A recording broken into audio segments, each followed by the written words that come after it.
Bonjour à tous, c'est Dixie, j'espère que vous allez bien. Aujourd'hui on se retrouve pour un nouveau Geek Tech sur un nouveau casque gaming, le HyperX Cloud Stinger, donc forcément de HyperX.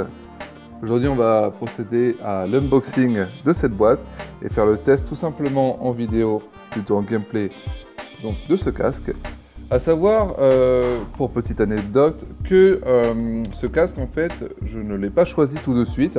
En fait, c'est suite à un article qu'on a fait lors du CES 2017 pour Kingston, donc qui est une filiale, enfin HyperX c'est la filiale de Kingston. Et donc pour Kingston, justement, on avait fait un article sur la clé USB qui avait un double Tera, qui était la plus puissante du monde en termes de capacité et de rapidité de transfert. Donc suite à ça, on a fait un article tout simplement. Aujourd'hui, on vous dit tout, hein, honnêtement. Et donc du coup, on a envoyé l'information à l'attaché presse qui se charge justement des HyperX et qui nous a dit ouais, super, etc. L'article est bien. Et nous, on leur envoie bien sûr, et si on pouvait tester le produit. Alors, ils nous ont dit par conséquent, ce n'était pas possible puisque forcément, il n'était pas commercialisé. En tout cas, la clé USB n'était pas commercialisée. Et en vue de sa commercialisation, vu le nombre de produits qui seraient en stock, ça partirait rapidement, on aurait peut-être la chance de ne pas l'avoir. Donc on ne l'aura pas tout simplement. Et ils ont été assez réactifs là-dessus en disant bah écoutez, vous ne pouvez pas bénéficier aujourd'hui donc de ce produit. Par conséquent, moi je vous propose de tester HyperX Cloud Stinger, donc le casque gaming de chez HyperX.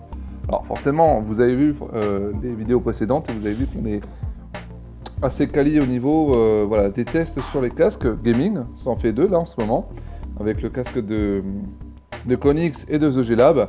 Et donc on va pouvoir tester cette petite bête. Donc on va faire l'unboxing maintenant, c'est parti. Alors, ça reste assez simple, puisque là, au niveau du packaging, on ne se fait pas trop chier, juste un petit opercule. On tire, logiquement. Je dis bien logiquement. J'ai fait une bourre. Ce qu'il fallait ouvrir ici également. La petite encoche. Alors, je vais remettre bien pour le plan, parce qu'en fait, on fait ça en soirée, et... Donc voilà, assez sobre, classique, emballage lambda. Alors de ce que je sais, c'est que c'est un casque fiche jack. Donc il est, j'avais oublié de le préciser en début de vidéo, que c'est un casque fiche jack donc pour PC, PS4, Xbox One, Wii U, mobile et Mac. Donc nous avons le petit Quick Start Guide, tout simplement, avec la petite garantie. Donc moi HyperX, honnêtement, je le connaissais uniquement pour les barrettes de RAM. Je ne savais pas qu'il faisait du stuff gaming, enfin du casque. Voilà, c'était surtout du hardware. Et donc là, nous avons le fameux casque. Voilà, qui reste sobre, classique. À savoir que ce casque vaut entre 50 et 60 €. Donc forcément, on n'attend pas une qualité irréprochable d'un casque premium, mais ça peut faire son affaire. Donc je l'ouvre tout simplement, il n'y a plus rien dans la boîte, mis à part des sachets fraîcheur, anti-humidité je veux dire. Voilà, donc nous avons le casque de base ici. Voilà, avec la jolie marque, les coussinets bien renforcés, le petit micro donc ajustable, et nous avons, si j'ai bien compris, voilà, la possibilité de régler ici. Je sais pas si le plan va bien prendre. Voilà, vous avez ici un slide pour monter et augmenter le volume. Enfin, monter et descendre le volume. Nous avons à cela donc une fiche jack classique. Donc ça va être très pratique. Alléluia, j'attendais que ça depuis longtemps. Un casque gaming vraiment orienté console. Et on a possibilité donc de le mettre sur PC avec ces deux fiches jack et ça rallonge. Donc en sachant qu'on a fait l'unboxing et le test sur les différents produits pour PC, aujourd'hui on va s'attarder à la console. On va tester ça tout de suite. C'est parti.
Voilà les amis, donc je vais pouvoir conclure cette vidéo en donnant mon avis personnel après ce test sur Call of Duty.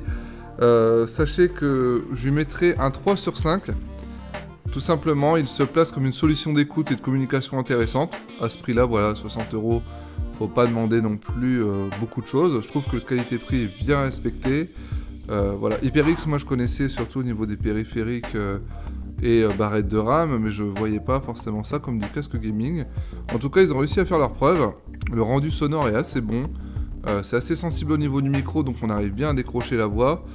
Il est relativement confortable, mais à court terme. Donc à long terme, tout simplement, pour certaines morphologies, vous allez avoir un certain inconfort en vue de la prise en charge du casque. En fait, le poids se fait au-dessus sur le casque, enfin sur votre tête, mais pas au niveau des oreilles. Donc forcément, vous avez l'impression que le casque ne tient pas sur vous, et ça peut être relativement inconfortable pour certains. En tout cas, pour moi, je trouve qu'il est assez bien au niveau de son prix, et surtout au niveau de la jack. Oui, parce qu'on part sur une jack 3.5 et non sur un câble USB. Donc, il y a certains qui vont reprocher le point faible qu'il n'y a pas de logiciel fourni, mais c'est normal, c'est juste du plug. Et moi, c'est ce qui m'intéressait surtout pour, en tout cas, un casque, on va dire, console. Puisque je vais m'en servir principalement pour console, puisque, comme je vous l'ai dit, il est pour Xbox One, PS4, Wii U, mobile également, et possibilité de le mettre sur Mac et PC. Pour ma part, en vue du nombre de casques que j'ai, je vais le garder uniquement pour la console. Voilà les amis, j'espère que cette vidéo vous a plu. N'hésitez pas à interagir sur les réseaux sociaux, éventuellement à commenter sur cette vidéo YouTube. Et n'hésitez pas à me donner votre avis et si éventuellement vous comptez l'acheter. Voilà, c'était Dixie. Peace tout le monde!